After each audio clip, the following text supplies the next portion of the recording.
It'll be 1 to go this time by. Coming to the green, buddy, coming to the green. Let's go get him. Go, go, go, take, go, go, go, go. Get your motor running. Head out on the highway. Where's yours? Yeah, thank you, and thanks to all the media joining us today on today's NASCAR Video Teleconference.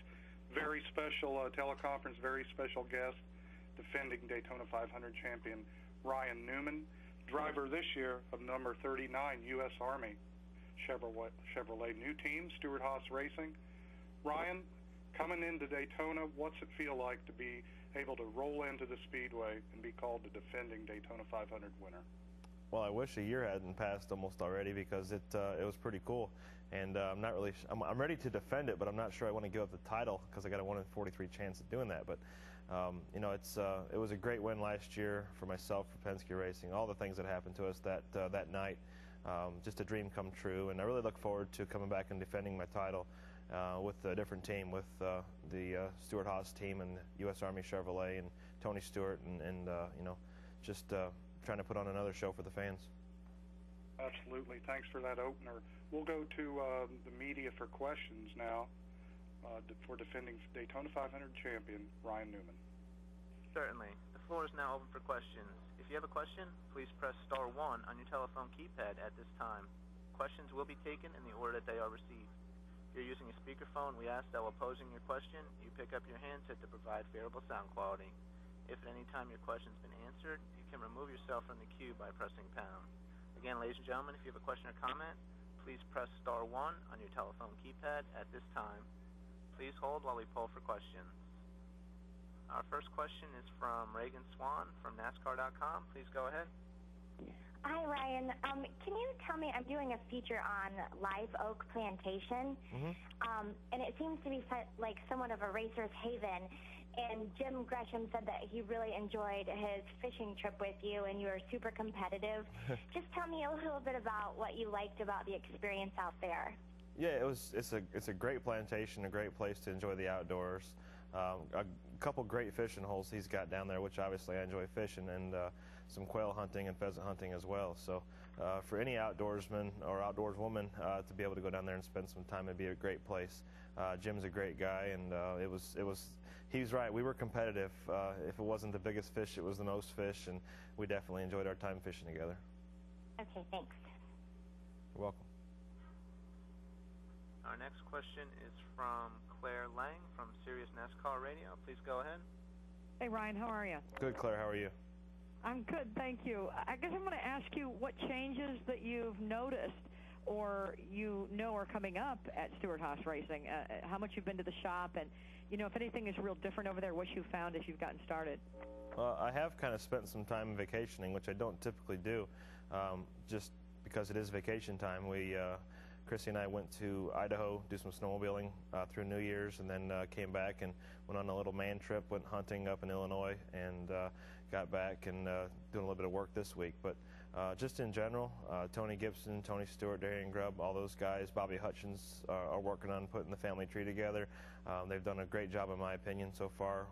Really looking forward to testing tomorrow. We're going down to test in New Smyrna, Florida, with the 39 and the 14. So, you know, just look forward to getting some of the first experiences underneath our belt. Obviously, with the testing schedule this year, it's a little bit different. So, just want to make sure we got everything shined up for the Daytona 500. Thanks, and welcome to 2009. Thanks, Claire.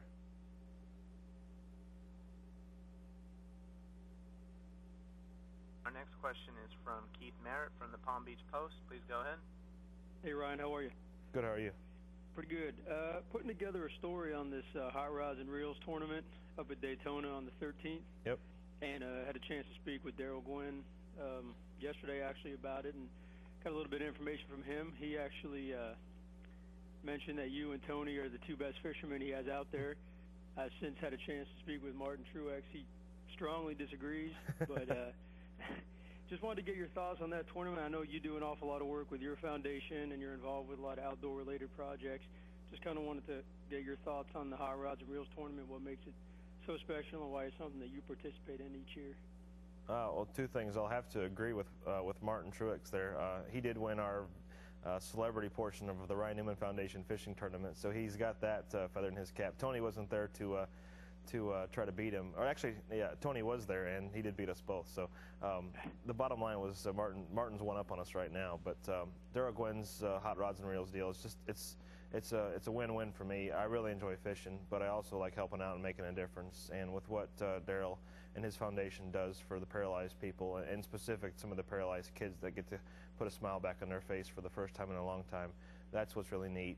Usually every event he has a wheelchair giveaway, and or gets given away to somebody that's deserving of it. And I believe this year the Outdoor Channel is helping out to add a little promotion for the event. So from a foundation standpoint and a charity standpoint, Daryl does a great job, and really like being part of it. Great. Appreciate it. Good luck to you, bud. Thank you. Our next question is from Jason Sholin from NASCAR.com. Please go ahead. Hey, Ryan, in last year's Daytona 500, you passed Tony Stewart in the last half lap or so to win the race. Now, pretend it's the 2009 Daytona 500. It's you and Tony again. What do you do this time now that he's your boss? Well, if we had to do the same thing last year and replay it, I would anticipate Tony pulling up in front of my line, and I would push Tony ahead, knowing that I would be his teammate. So either way, Tony knows I'm a racer, and he knows he's a racer, and we'll race to the end. But we'll not sacrifice each other's performance to do that. That's the most important thing. Thanks, Ryan. Good luck defending. Thank you. Our next question is from Tom Jensen from SpeedTV.com. Please go ahead. Hi, Ryan. Starting off with a new team, and now that you've been there a little bit, what are your realistic expectations for the year? What do you think the team can do? I am confident coming out of the box that we'll be a contender at the Daytona 500. I feel that there's going to be some things that we'll have to learn, but I think as a group with our team, with the U.S. Army Chevrolet, that the people that we have with Tony Gibson and his group that came over from DEI, and all the other people that were there from Haas Racing, that we'll be competitive. I feel with the Hendrick components, Tony and myself, and Darian Grubb and Tony Gibson, that there's no reason we're not. Secondly, goal-wise, our goal is for both cars to make it into the chase. Once we're in the chase, we'll determine how strong of a contender we are for the championship. Thank you. Thank you. Our next question is from Joe Menzer from NASCAR.com. Please go ahead. Hey, Ryan. Hey, Joe. I'm just wondering if now that you've had a chance to kind of interact with Tony in his new role as owner, if you've got any good Tony stories. Has he surprised you with anything, or has it been about what you expected? No, I'd say the one thing that stands out in my mind when you asked me that was Tony's kind of welcoming into his family. And when I say family, I don't mean Stewart Haas Racing. I mean he invited my wife Chrissy and I up to his place. They did a charity hunt with Johnny Morris from Bass Pro Shops and Bill Jordan from Realtree Outdoors, and gave a little girl who is ill an opportunity to shoot a deer, and she did, and put a smile on her face. So just a situation like that, to do something good with my owner and other people, is something I didn't really expect, and I'm happy to be a part of.